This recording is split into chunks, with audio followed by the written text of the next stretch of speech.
Hello everyone and welcome to another episode of Real Cyprus brought to you by Dominican Group. I'm Alexandros Tsangaridis. I'm Kyriakos Charalambous. And today we're talking about the world of global luxury real estate with Sandro Julian Stadelmann. Welcome Sandro to the podcast.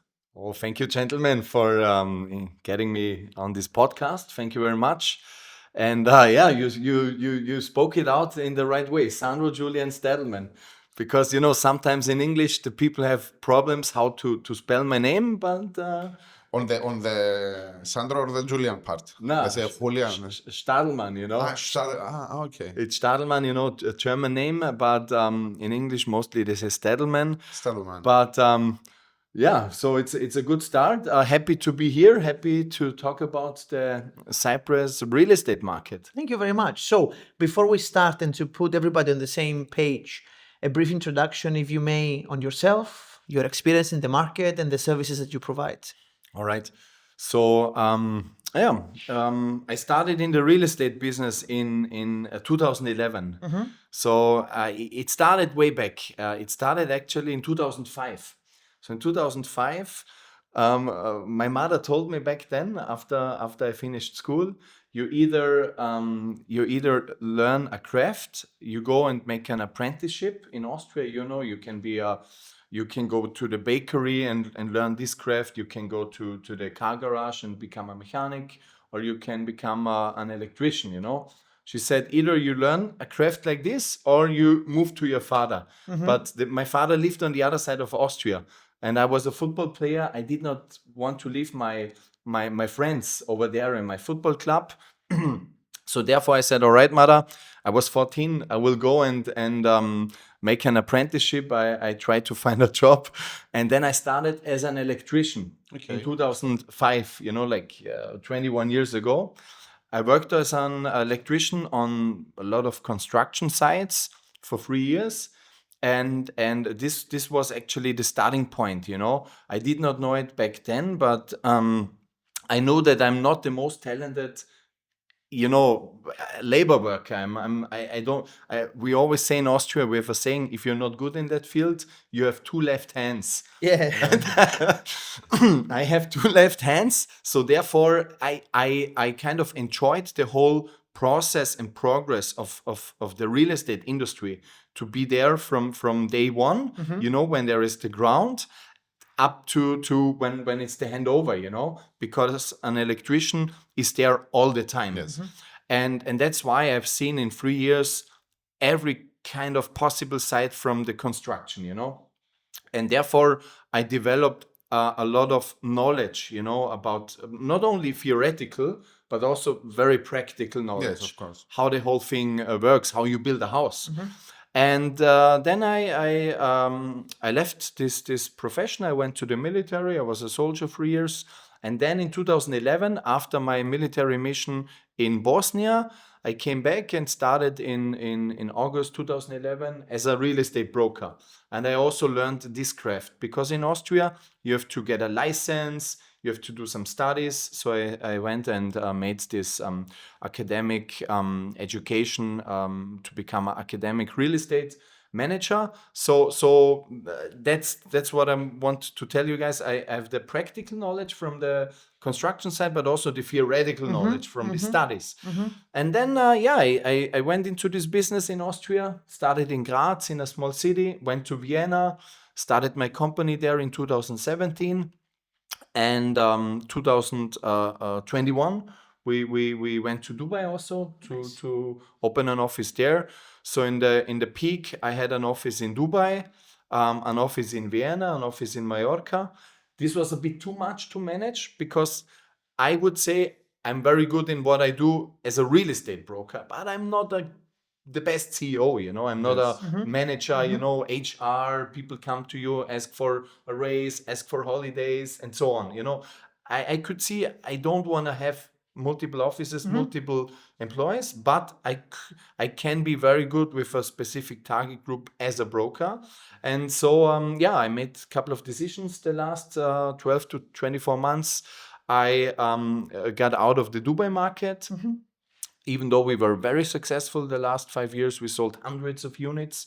We're quite big in the German market. But every market, that the best, guys, that every market has some cycles. Yes, of course. And I've seen cycles in Austria, especially in Vienna. I was there when there were apartments selling for 3,000 euro per square meter. When you had when you could sell it with the first viewing, they paid even overprice and so on. I was there when there was no TikTok, no Instagram, door knocking. So I've seen these kind of cycles in Austria, and I saw it in Dubai, and I also kind of saw it in Mallorca. And I think from everything what I saw so far, and that's how I end my monologue now, it's right now what I could see the last 9 months. Right now is the time for the Cyprus market, because right now there is happening a lot of growth. There is happening some changes, about Schengen. And like new infrastructure projects, and this is why I came over to Cyprus to get into this real estate market on scale. Nice. Thank you for the vote of confidence, to be honest. But it's true, because like we've been discussing here for some time, and we had other guests from, let's say, German-speaking background, that they were saying that in their eyes, Cyprus is one of the best jurisdictions in Europe in terms of, let's say, the legal aspect, the tax aspect, etc. Quality of life, however, is very important, and the fact that now a lot of other projects are coming to kind of elevate the living experience is what I think is bringing a lot of people, because what you said kind of aligns with what we see at Domenica Group in terms of data, because there is a solid and steady growth from Europeans, especially German-speaking areas, but also like from Belgium and other countries that they were not as big recently in the market, and in the last few months more and more people are looking into it. So continue with what you said. You have been active in Cyprus for how long now? It's not even a year, but as like when I got into this room now and we talked a bit, I explained it like that. I also told the same my good friend from Switzerland, a client of mine, a football player, 2 days ago. If you have this much experience like I do, 15 years real estate as a broker, 3 years construction in different market, not only in different markets, in different countries, United Arab Emirates, Austria, Spain, Cyprus. It's like a neurosurgeon who is opening, the skull, who sees the brain. He knows very quickly what to do. He sees, let's say, probably within 15 to 30 seconds what's going on, how we can solve this case. And I would explain it the same. I'm not a normal basic real estate broker who, a couple of broker, of course, last unit, you need to buy. I'm not a sales guy. I'm a professional. I'm a real estate expert. I've written 3 books. I've done a lot in this 15 years. So therefore, I detect very quickly a cycle, like in which cycle, on what point of a cycle the real estate market is. And so therefore, it was not so super difficult to see on what stage the Cyprus market is right now. And therefore, I could detect it within a couple of weeks, And now it's just important to spread this message, to tell my clients, my followers out there that right now, if they want to invest in a property, they should really seriously consider Cyprus. Thank you. You mentioned at some point that you were active in the age before TikTok, before social, before that. Nevertheless, from the experience that I have so far with your services, it's one of the things that you pay a lot of attention to in the like how to properly capture the information and propagate it, because let's face it, we live in an era that information is predominantly digitalized, and a lot of people they don't, their attention span has limited. Therefore, the way that you are gonna give the information to them has changed drastically. 100%. So from your experience, how much did you see this changing in your business? Not for Cyprus only, in general. Yeah, it's now. I mean, I went in 2011, end of 2011. I started, funny story. I started back then, 2011, for Remax. Okay, yeah. It's a big franchise system. In Austria, they are not so super popular, but they have a good marketing. They knew from the beginning, since the 70s, how to get the name out there. So when I started there, I went through all of these seminars, workshops about marketing. And back then, marketing was important. Now marketing is important. Just the vehicle changed. Back then, what I did basically is I printed out letters, like mails, and I went from door to door and knocked on the door and told them, listen, I'm Sandro Stadelmann, I'm the real estate broker for this region here. If you want to sell your property, please call me. And I did this on scale because this was marketing back then, all these billboards in Austria, when the people still had attention, when they were not living in the phones. So what I want to say, marketing was always important. The thing is just that the vehicles changed. It switched, of course, to social media, to YouTube, to different things. That's why we also I jumped on this, let's say, train very early. In 2014, I started TikTok. Not TikTok, Instagram. It's 12 years ago, and I almost posted 2,000 postings. It's a lot. It's like almost every day, and thousands, tens of thousands of stories, and so on. What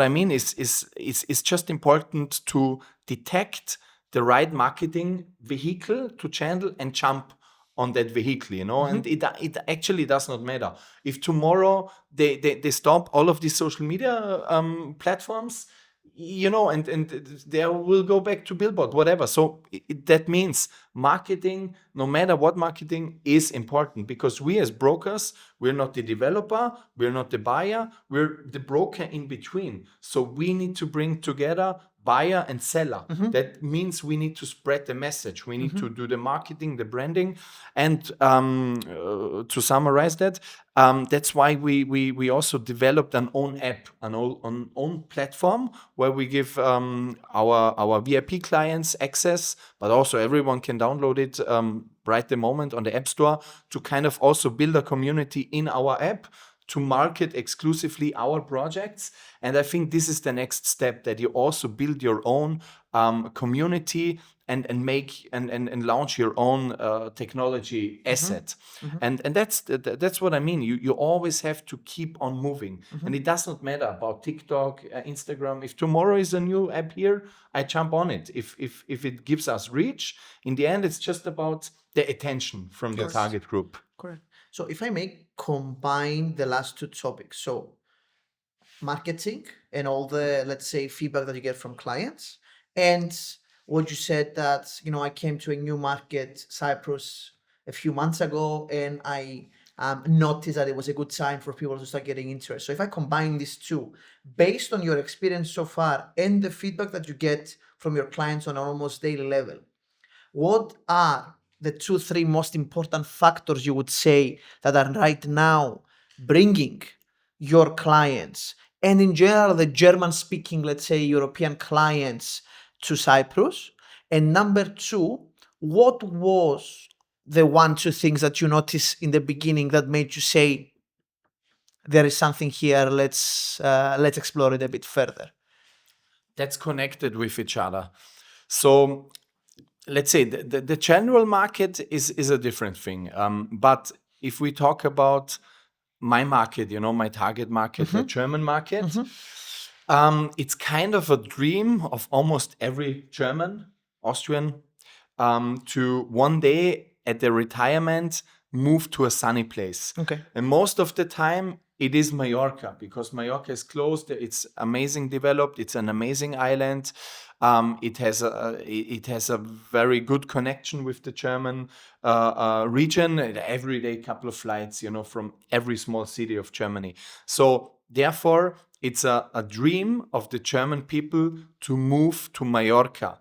But why Mallorca? 300 days of sun, Mediterranean lifestyle. In the morning, coffee, it's tranquilo. Here it's siga, there is tranquilo. So this is the dream of the Germans. But so three things. That's for me, which speaks a little bit against Mallorca and for Cyprus. That's why I'm here, basically.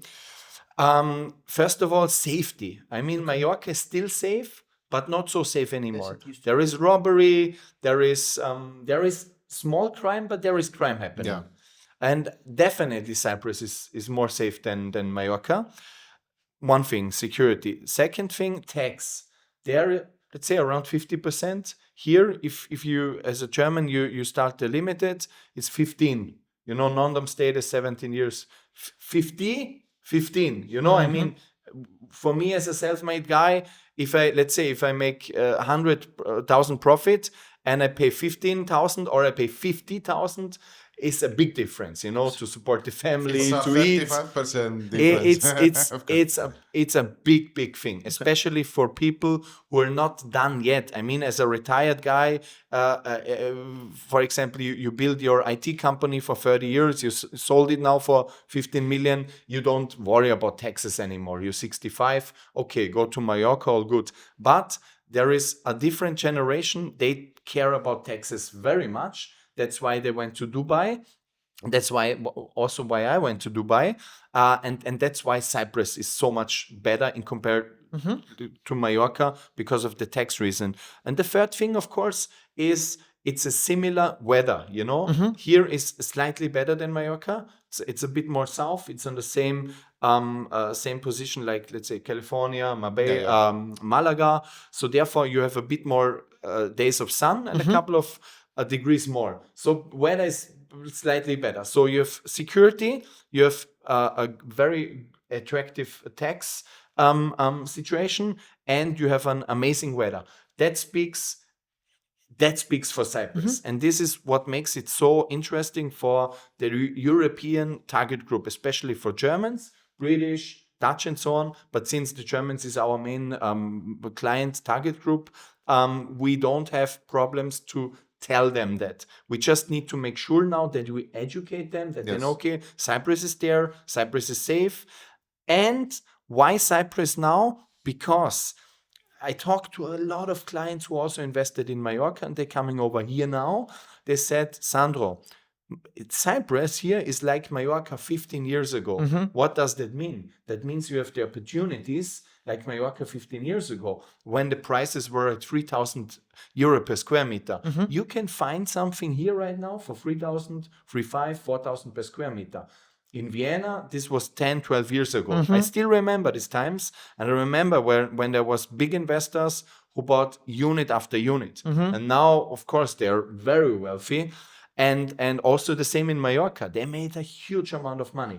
Well, they created generational wealth.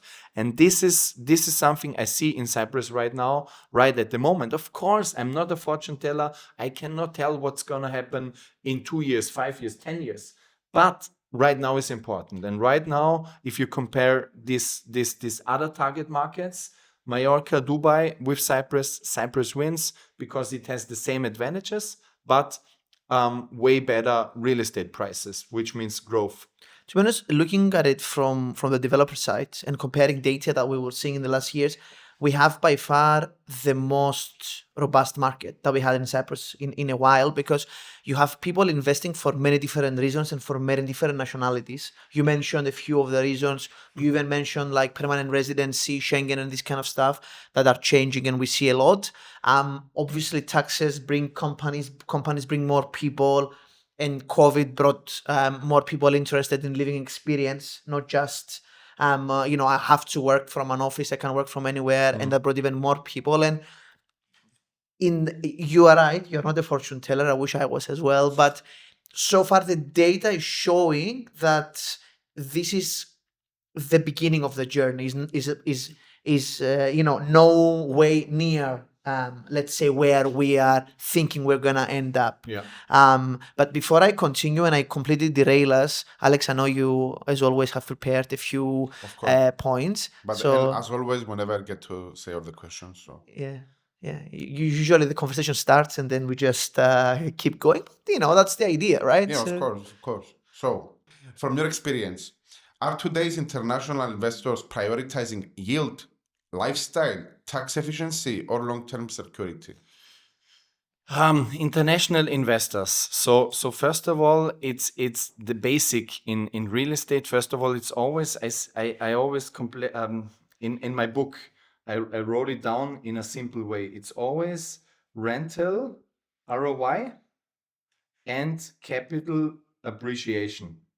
That's the two major things, like rental ROI and capital appreciation. Basic, Yeah. very basic for every investor. On top, of course, we have investors who say, okay, if I buy in Cyprus, I want to invest in a property where I could imagine to also live there, which means it should be close to the beach, should be close to infrastructure, should have maybe a pool, maybe a gym, concierge, whatever. But first of all, very basic. A good rental income, which means a good return on investment on the rental income. And this, of course, this is always like when you buy this is being decided by with the purchase, that means you need to buy smart. And the second thing is you need to buy in a market, in a macro area, in a street, let's say also in a street, in a district where there is capital appreciation, where there is growth. You buy now for 300 and in 3 years it's going to be worth it for 20, for example, which means you made money. Yeah. And on the way there you collected rent. So this is the two most important things. But what I could see from my investors back then in Dubai, of course, they loved the idea being close to the water, having a gym in the project, having a pool and so on. But what I could also see, I mean, I lived in these projects. I did not use the pool so often. I was never out there on the terrace because I was busy. Yeah. But it's nice to have. So therefore, I would say these lifestyle amenities, they matter in a way, not for everyone, but they matter. But first of all, very basic. It has to make sense on the paper. If it's, let's say, too expensive or does not bring back the rental income, then it does not make sense. But if all points are checked, then I think it's a smart investment. And this is what you can find here. Okay. Next up, if you were launching a luxury real estate brand in Cyprus today with zero presence, what would be your first strategic moves in the first year, let's say? You're trying to get Yeah. points. Where is your notebook to write down the points? So you mean as a real estate agency or as a developer? As an agency. Luxury agency here. Yes. Yeah, I mean, it's always like, first of all, branding, Of course, you have to have the branding. If you want to brand yourself as a luxury real estate agency, everything needs to look like luxury, You should have a decent car, you should have a decent dress code, probably a good watch, a nice office, and luxury marketing, which means you cannot save money at marketing, and you should kind of find a way to get into this target group. I mean, first of all, it's the branding, that you build your brand, that you're ready to if you get these leads, these prospects, that they trust you. Because if you don't have a luxury brand, if you don't have a good trusted brand, you will get the leads, but they will not buy with you because they don't trust you. First of all, the branding. It needs to be high-end branding. Second of all, you need to find these leads. You need to get the message out, and you need to find a way to get to this market, which means, for example, you could talk to private chat companies, for example, and get your, for example, brochures, magazine into these private planes, and so on. There is a lot of course, it's a lot of vehicles. I probably know all of them. It's just a question of how much money you can invest into this marketing, but it's definitely possible to develop this within 1 year. Yeah, but it's also, I think, going back to it myself, it's also important to align your marketing and your brand with the destination that you're trying to promote. Meaning, for example, there are certain, sometimes even projects or destinations. You mentioned Dubai or Mallorca that, they are considered to be a place for higher end luxury products, etc., etc.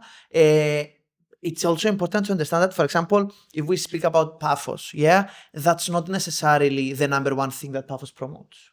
It's not like ultra luxury or anything like that. It's yes, you can get really good quality real estate. Coming back to your previous answer, really high rental yield, 6, 7, 8% passively, really good capital appreciation. But it's not necessarily only that, I'm gonna go there because it's ultra luxury. On the contrary, I feel that the most important thing, and is what you said, is to be honest to yourself, know what you represent, know what you're good at, and start your branding from there. Like, I am Kyriakos, I am very bad at doing steaks, apparently, which I tried for the first time on Sunday. Although everybody was lying and said that I did a good job, I don't think I did. I didn't actually. No. No, I wasn't. But I am good at 1, 2, 3, and start from there. And whenever I have clients, regardless of where they are or from where, what experience they have, what they're after, I think that the best thing that I found to work, I know that was a question for Sandro, but it's honesty. Be honest. I am this guy. I'm good at 1, 2, 3. I'm not so good at 3, 4. I'm willing to work on it, but I'm not. And the place that you're thinking of moving, it's amazing for these things. These ones are good, not the best. And I think this cycle of presenting facts to people, regardless if it's what they had in mind or not, it's always helping you. And that's what I have found to be actually the easiest, because if you're just presenting facts, your job is always easier and the most effective one. And sorry that I basically answered in a long way, but I wanted to go back to one of the points that you raised. That, do you see so far a specific profile of clients coming to you for Cyprus, or you think 9 months is not enough and it's still a bit all over the place and you haven't made it? Because you have a suit and you have people that fit in that suit, and maybe it's not clear yet to your clientele for which of your clients Cyprus suit, if I may call it, fit. I have a feeling about the specific target group exactly from my market, from the German market, and it's very simple. It's no rocket science. It is almost the exact target group what would be motivated to buy properties in South Europe, in Mallorca, in Portugal, in Italy. And that's why, like, a lot of these people, they want to get out of Middle Europe when they can. For example, if you have a company in Germany, a car garage, whatever, or whatever connected to Germany, you cannot realistically get out of there until you're retired. But all of these people, they want to go to a sunny place when they're retired. They want to have sun, they want to have peace, they want to have in the morning their coffee, they want to go for a run, they want to enjoy the life, And this is what you can do in some places in the world still. In Europe, I would say Cyprus, Mallorca, some places in Portugal, Italy, it depends. Maybe Monaco if you have the big amount of the big bucks. But I would say, like, it's very clear. So it's exactly this Mallorca target group 15 years ago. So middle class people with medium budget, let's say 300 to 500, 600,000, who want to have a holiday home / a home for retirement. They buy now. It's gonna be ready, let's say, in 2 years, 2.5 years. They have the payment plan. They pay it out. They use it when they can. For example, over Christmas, when they're on Christmas holiday. They use it in the summer for the summer holidays. The rest, they want to rent it out, short-term rental, to create an income, Yes. And yeah, as soon as they're retired and can afford to get out of Middle Europe, they will move here, you know. And I've seen that, I've heard that, and this is probably in our culture, in our countries, the biggest target group right now. It's not the investors, the classic investors who bought in Dubai, who said I buy blind, I just want to have the ROI. Some of them, yes, and it's also not only these people who move here, you know, who move out right now, the you know, startup guys and so on, but it's most of them are really like people who buy for later, and on the way there they want to collect a bit of rental income. And of course, why I advise them to buy now, because now you have the prices, you know, now you have the prices make sense. If you buy then in 10 years, it's probably 2 times as much, maybe 3 times as much. And that's no theory, that's history is always Yeah. repeating, you know. Yeah, and it's also true that you know, you see our government is trying to bring more and more people from Austria and from Germany to Cyprus. I'm talking as tourists, because it's also true that the easiest way for you to understand the place is to visit it. Yeah. Of course, it's different when you visit as a tourist. It's different when you visit as a potential investor, but still. And we see, you know, more efforts, direct flights to Vienna, Lufthansa starting more flights to Paphos actually Yes. from this summer, etc., etc. So it will be good, because I think it's a good fit. From experience, they are demanding clients, right? But at the same time, they know what they want. Yeah. They have it very clear in their mind, and the fact that if somebody is demanding and doesn't really know what they want, that's a very difficult case to solve for as a developer, as a contractor. Yeah, because okay, here we design and build everything in house, but somebody that is demanding but knows exactly what they want, it's a really good. One of our best clients ever was Lidl, the supermarket. We did both of the supermarkets in Paphos. I'm talking now 15 years ago. I still remember my dad talking about it. They knew even the bolt that they wanted on each individual That's door. amazing for the mechanics and the Although in the amazing. beginning, as an engineer, you're like, oh my god, that's so much spec. In reality, when you analyze it, it makes your life so Yeah, easy, yeah. because you know exactly what you're pricing for, exactly what you're supposed to do, and it sets expectations. Because one of the things that we noticed that could go wrong is not really things that cannot be done. It's usually the case of you are used to transparent glasses and we are only used to opaque glasses, and you don't know that glasses can be opaque, and we don't know that glasses can be transparent. And sometimes it's not asking the right question. So if I compare it with other markets that we are working with, I would say, although demanding, if you really have the proper conversations in the beginning and understand exactly what the client wants, is not one of the most challenging ones. Yes, some things each person has it in their mind in a very specific way, and I appreciate that might be challenging, because maybe the civil engineer, the foreman that is working on the project doesn't have it in such a way. Yeah. So for him it's correct, and for the client is not. And it's not necessarily because one of them is wrong, it's just what they are used to. But coming back to it, the profile that you describe, I would agree with. It aligns with what I see from my data. And typically, there are people that is easy to work with, because sometimes the higher budgets, they don't necessarily have very detailed specifications. It's more on a feeling, the look, but it doesn't really mean that they know exactly what you need to do to tick all of their boxes. And I think that those budgets, maybe because it's slightly more price sensitive, they know exactly what, I have this money, I want to achieve this, therefore I need to do 1, 2, 3. There is only one important word for that. It's trust, you know. If they don't trust you as a developer, as a broker, billing company, whatever, they will not transfer €1. Yeah, not 1 cent.